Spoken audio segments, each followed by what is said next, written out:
మన రక్షకుడు ప్రభు అయిన యేసుక్రీస్తు నామంలో మరొకసారి రాత్రి లైవ్ ఏకీభవించి దేవుని యొక్క వాక్యాన్ని ధ్యానించే కృపను దేవుడు మనకందరికీ అనుగ్రహించినందుకై దేవునికి కృతజ్ఞతలు స్తోత్రాలు చెల్లిస్తున్నాను.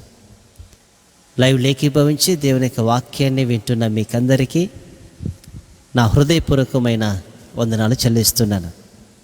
మీరందరూ బాగున్నారని నమ్ముతున్నాను. ప్రతిదినము మీ కొరకు ప్రార్థన చేయుచున్నాము. అలాగే మనమందరం కూడా ప్రార్థన చేద్దాం. దేశంలో మరి పరిస్థితులు బాగాలేవు. మనమందరం కూడా తప్పకుండా ప్రార్థన చేయాలి. ఆ ప్రార్థన దేవుడు ఆలకించి సంపూర్ణ స్వస్థతను దేశానికి, రాష్ట్రానికి, మనకు దేవుడు అనుగ్రహిస్తాడు. ఆమేన్. ప్రతిరోజు చాలామంది సందేశాలు చదువుతూ ఉన్నారు, వింటూ ఉన్నారు. అనేకులు సాక్ష్యాలు కూడా ఇస్తూ ఉన్నారు. మరి మీరు అందిస్తున్న సాక్ష్యాలను బట్టి, సమయాన్ని వెచ్చించి మీరు వింటున్న సందేశాలను బట్టి, చదువుతున్న సందేశాలను బట్టి నేను ఎంతగానో దేవుడిని స్తుతిస్తున్నాను.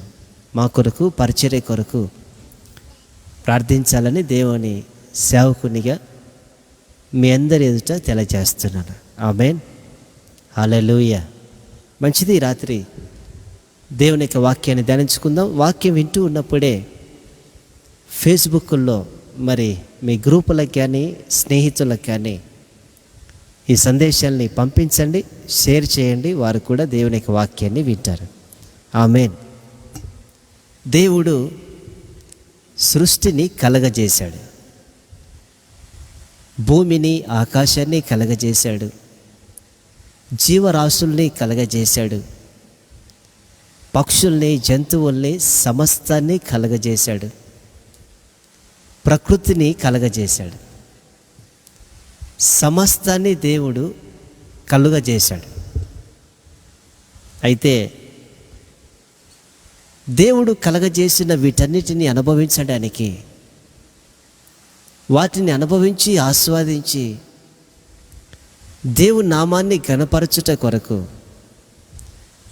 ఆయన కలగజేసిన విధానాన్ని చూసి ఆయన నామాన్ని హెచ్చిస్తూ ఘనపరుస్తూ ఆయనతో సహవాసం చేయడానికి దేవుడు మనిషిని కూడా సృజించాడు.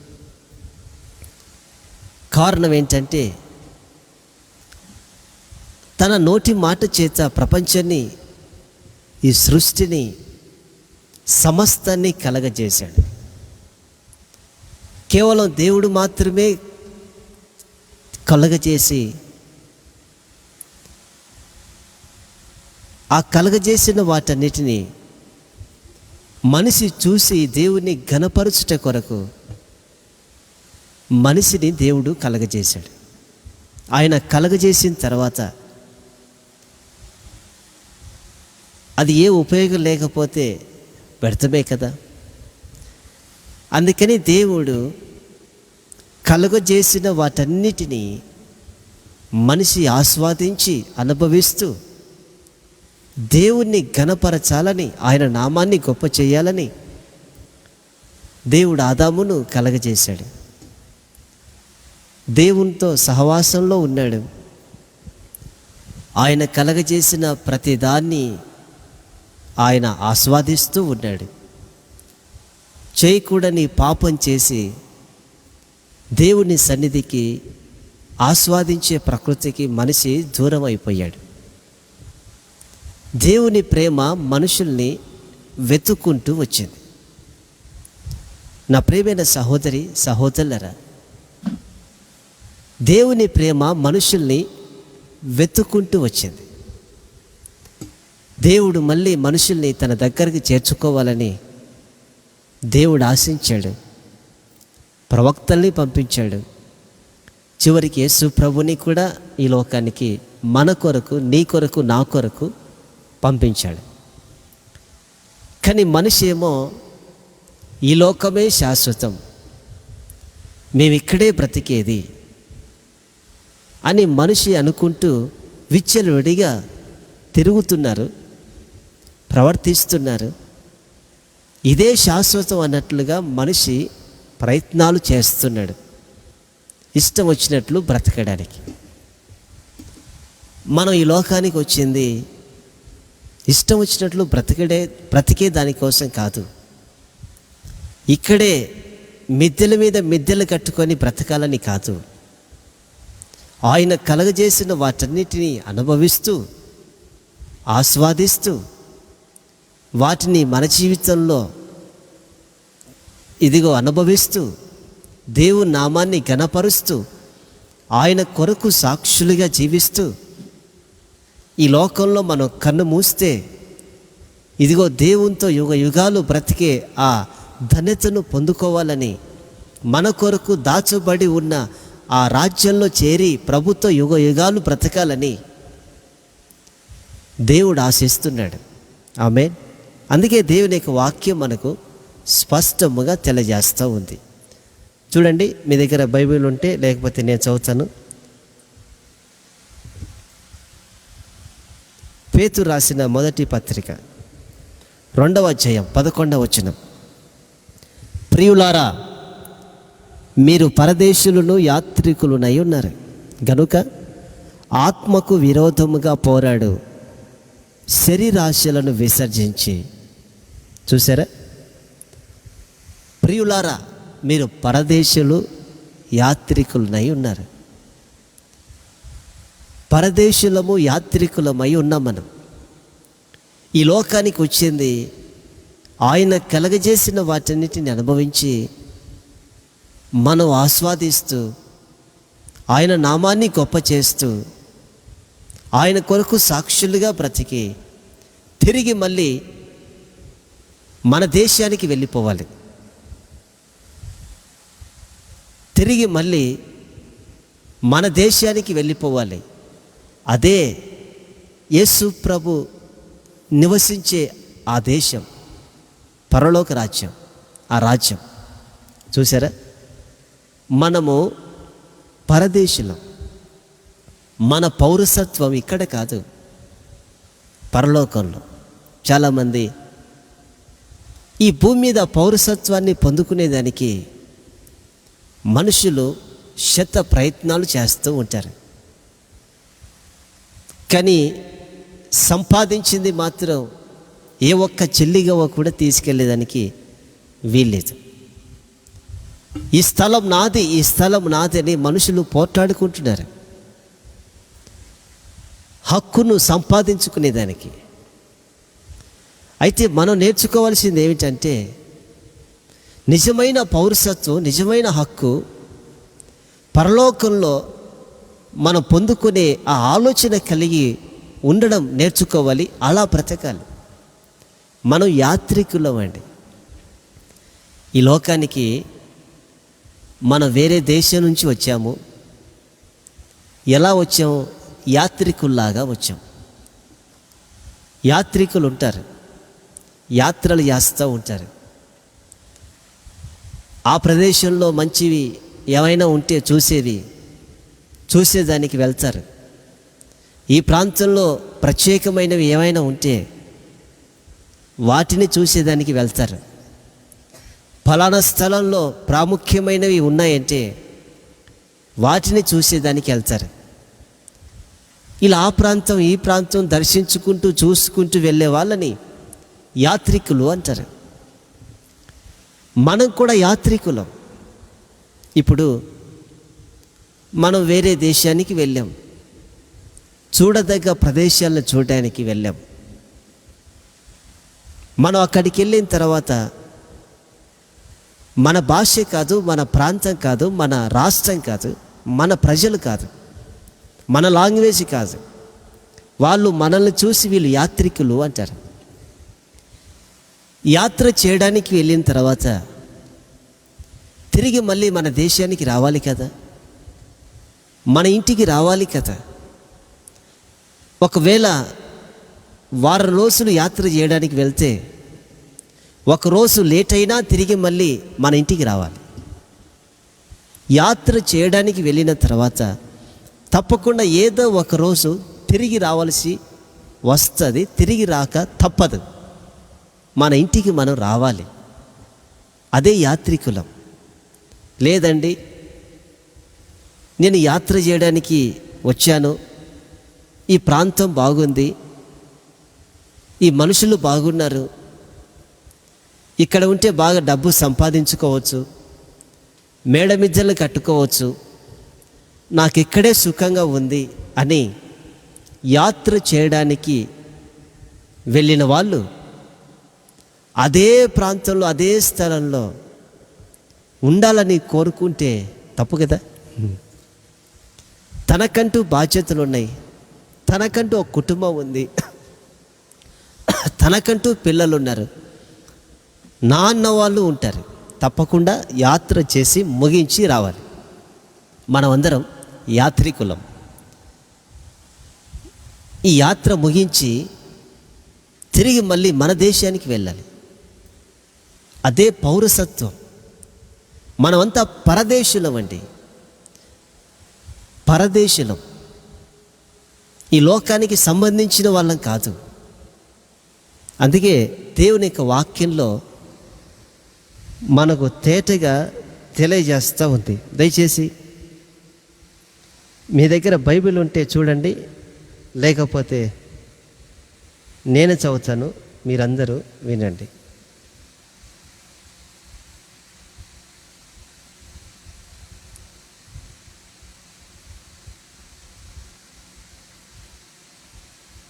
ఫిలిప్పీ పత్రికలో రాయబడి ఉంది ఒక మాట, 3వ అధ్యాయం 20వ వచనం. మనమైతే పరలోక పౌరులం, అక్కడ నుండి ఆయన ద్వారా రక్షకుడు వస్తాడని ఆతురతో ఎదురు చూస్తూ ఉన్నాం. ఆయనే ప్రభు అయిన యేసుక్రీస్తు. విశ్వాసులంగా మనం ఈ లోకానికి, ఒకవేళ ఈ లోకంలో విశ్వాసులుగా మనం ఈ లోకంలో జీవిస్తూ ఉన్నా మనము మాత్రం మనకంటూ హక్కు ఉంది, పౌరసత్వం. విశ్వాసులకి ఒక ఆలోచన ఏంటంటే ఆయన ఈ లోకానికి వస్తాడు, అప్పుడు మనల్ని ఆయన తీసుకెళ్తాడు, మన దేశానికి తీసుకెళ్తాడు. అందుకే అపోస్తుల కార్యం 1వ అధ్యాయంలో రాయబడి ఉంటుంది, నేను ఏ విధంగా అయితే వెళ్తున్నానో తిరిగి అదే ప్రకారంగా వస్తాను మిమ్మల్ని తీసుకెళ్ళేదానికి. ఈ లోకంలో విశ్వాసులంగా మనం జీవిస్తూ ఉన్నా మన లోకంలో నుంచి వేరు చేయబడ్డాం గనక మన పౌరసత్వం ఇది కాదు. జ్ఞాపకం ఉంచుకోవాలి. చాలామంది పౌరసత్వాన్ని మర్చిపోయి, నేను పరదేశిని అని మర్చిపోయి, నేను యాత్రికుడను అని మర్చిపోయి ఈ లోక మాలిన్యంలో జీవిస్తున్నారు, లోకంలో కలిసిపోతున్నారు, లోక అలవాట్లకి బానిసలైపోయారు. ఇక్కడే బ్రతకవలసింది, ఇదే మంచి జీవితం అని శరీరంలోకి విచ్చలవిడిగా కోరికల్ని ఇదిగో అన్వయించుకుంటూ కోరికలు పుడుతూ మనిషి జీవిస్తున్నారు. ఆ తర్వాత వారి అంతము నరకానికి వెళ్ళిపోతుంది. నా ప్రియమైన సహోదరి సహోదరులారా, మన దేశము మన దేశము, మన పౌరసత్వము మనం ఉండవలసింది ఈ లోకంలో కాదు, పరలోకంలో దేవునితో జీవించాలి. మనం ఆ దేశానికి వెళ్ళాలంటే, తిరిగి మన దేశానికి వెళ్ళాలంటే ఇక్కడ మన జీవించే ఈ జీవితం పవిత్రమైనదిగా ఉండాలి, పరిశుద్ధమైనదిగా ఉండాలి. ఏ మచ్చ ఏ డాగు లేని వారిగా మనం జీవించాలి. లోకంలో జీవిస్తూ ఉన్న లోకం మనలోనికి రాకుండా మనం బ్రతకాలి. క్రీస్తుకు వేరై ఆయనిచ్చే రక్షణ భాగ్యాన్ని కాపాడుకుంటూ మనం బ్రతకాలి. అప్పుడే తిరిగి మళ్ళీ మనకంటూ హక్కు ఉన్న ఆ ప్రాంతంలో మనం అడుగు పెట్టగలుగుతాం. ఒకసారి టీవీలోనో మరి పేపర్లోనో ఈ వార్త వచ్చింది.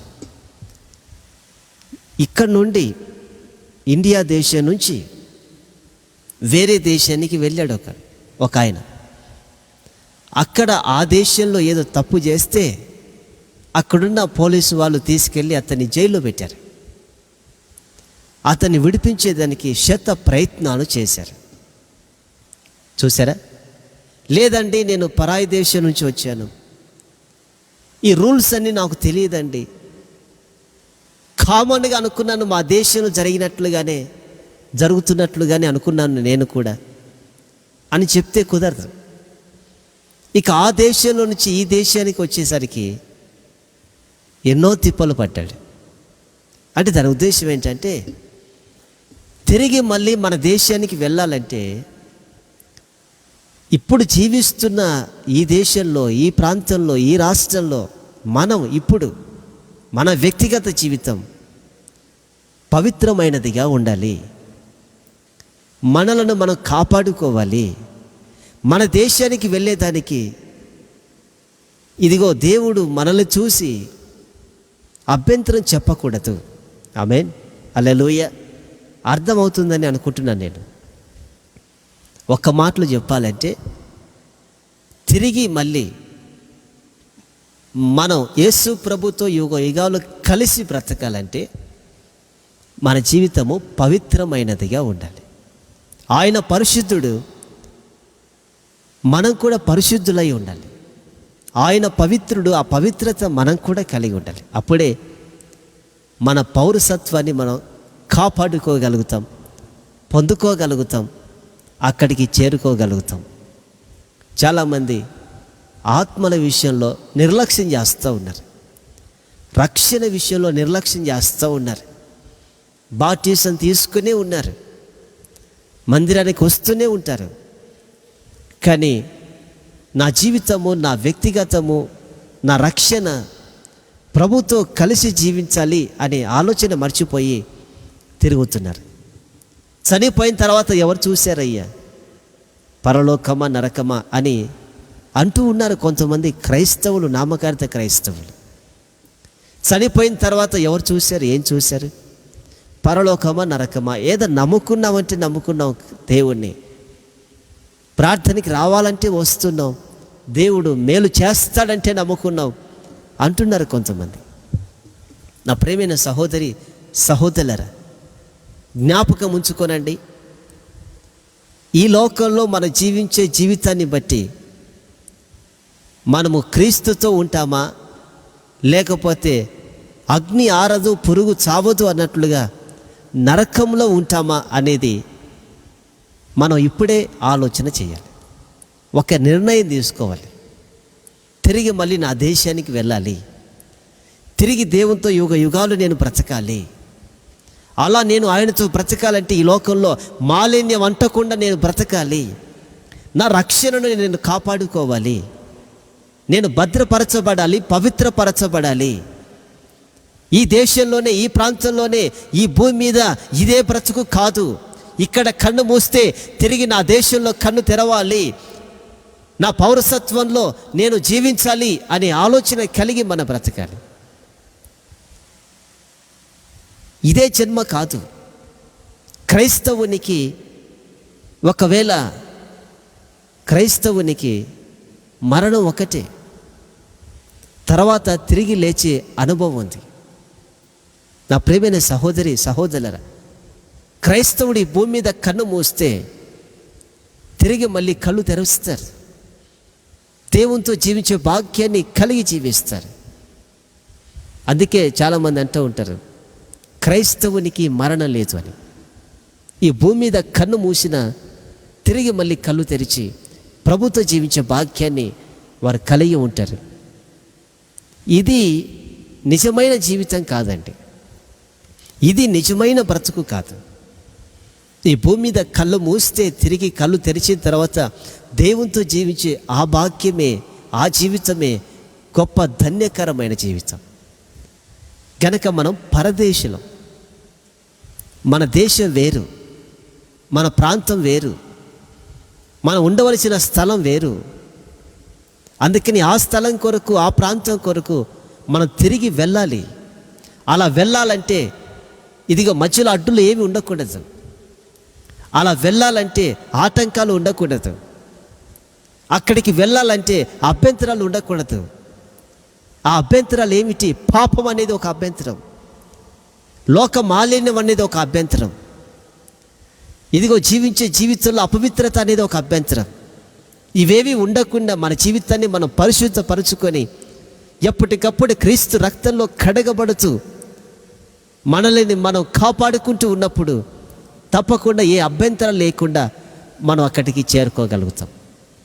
నా ప్రియమైన సహోదరి సహోదరులారా, అందుకే ప్రతి దినము మనం జాగ్రత్త పడాలి. ప్రతి దినము మనలను మనం కాపాడుకోవాలి. ప్రతిరోజు మనలను మనం పరీక్షించుకోవాలి. తిరిగి మళ్ళీ ఒక దినాన నా పౌరసత్వానికి నేను వెళ్ళాలి, ఆ దేశానికి నేను వెళ్ళాలి, నా కొరకు దాచబడి ఉన్న నగరానికి నేను వెళ్ళాలి, నా కొరకు కట్టబడుతున్న నగరానికి నేను వెళ్ళాలి. అక్కడికి వెళ్ళాలంటే ఇక్కడ నేను నా పవిత్రతను కాపాడుకొని క్రీస్తు కొరకు సాక్షులుగా జీవించాలి అని మనల్ని మనం పరిశుద్ధపరచుకుంటూ పరీక్షించుకుంటూ పరిశీలించుకుంటూ జాగ్రత్త పడాలి. మరొక్కసారి ఆలోచించండి, మనం ఏ విధంగా జీవిస్తున్నాం, మన ప్రవర్తన ఏ విధంగా ఉంది. మనం పరదేశులం గనక వేరే దేశానికి మనం వెళ్ళాలి. అక్కడికి వెళ్ళాలంటే ఇప్పుడు మధ్యలో ఏవైనా అడ్డు చెప్పే ఆ ఆటంకాలు ఉన్నాయా అని ఆలోచన చేసి మరి ఈ రాత్రి నుంచి మనం జాగ్రత్త పడదాం. ఈ లోకంలో నాది నీది అంటూ ఏది లేదు, సమస్తము ఆయనదే, మనదంటూ ఏది లేదు.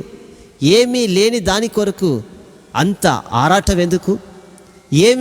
ఏమీ లేని దాని కొరకు అంత ఉత్సాహం దేనికోసం? అన్నీ విడిచిపెట్టి వెళ్ళిపోవలసిందే కదా. కనుక ఉండడానికి మంచి ఇల్లు, తినేదానికి మంచి ఆహారము, కట్టుకునేదానికి మంచి బట్టలు, అవసరాలు తీర్చుకునేదానికి కాస్త కూస్తో ఆర్థికము, ఇవన్నీ మన జీవితంలో జరుగుతూ ఉంటే చాలు. అంతకు మించిన ఆశలు, అంతకు మించిన కోరికలు, అంతకు మించినటువంటి తృప్తి లేని జీవితం మన జీవితాల్లో మనకు నష్టాన్ని కలగజేస్తుంది. ఎంత సంపాదించిన సమస్తాన్ని ఇక్కడ విడిచిపెట్టి వెళ్ళిపోవలసిందే. ఆ సంపాదించే దాని కొరకు ఇక్కడే నేను బ్రతికేది అనుకుంటూ మనుషులు విచ్చలవిడిగా బ్రతుకుతున్నారు. గనక ఈ రాత్రి నుంచి ఒక్కసారి మనం ఆలోచన చేద్దాం. మన పౌరసత్వము వేరేది, అది క్రీస్తుతో జీవించే భాగ్యము, క్రీస్తు ఉండే స్థలము. మనం పరదేశులం గనక ఈ దేశంలో ఇదిగో మన జీవించే జీవితాన్ని బట్టి అక్కడికి వెళ్తామా లేదా అనేది మనల్ని మనం పరీక్షించుకుందాం, పరిశీలించుకుందాం, పవిత్రపరచబడదాం, ప్రభు కొరకు సాక్షులుగా జీవించుదాం. ప్రార్థన చేద్దాం. ఒక్కసారి మనల్ని మనం పరీక్షించుకుందాం, ఎవరి మట్టుకు వారు. ప్రార్థన. మరి ఈరోజు చిన్న సందేశాన్ని ఇవ్వడం జరిగింది. ప్రభు చిత్తం అయితే రేపు రాత్రి మరి ఎక్కువ సమయం దేవుని యొక్క వాక్యాన్ని అందిస్తాను. ప్రార్థన. పరిశుద్ధుడా, మీకు స్తోత్రం. ఈ రాత్రి తేటగా మా అందరితో మీరు మాట్లాడారు. అవునయ్యా, మేము పరదేశులం, ఈ దేశానికి సంబంధించిన వాళ్ళం కాదు. మాకంటూ పౌరసత్వం అక్కడ ఉంది, మీరు దాచిపెట్టారు. ఇక్కడ నాది నీది అని పోట్లాడుకోవడము, దాని కొరకు దీని కొరకు ప్రయాసపడము చేస్తున్నాం. దయతో మమ్మల్ని క్షమించండి. మా పౌరసత్వపు హక్కును మేము పొందుకోవాలంటే ఆటంకాలు ఏవి ఉండకూడదన్నారు. పవిత్రతను కాపాడుకోవాలన్నారు. అలా కాపాడుకుంటూ బ్రతికే కృపను మాకు దయచేయండి.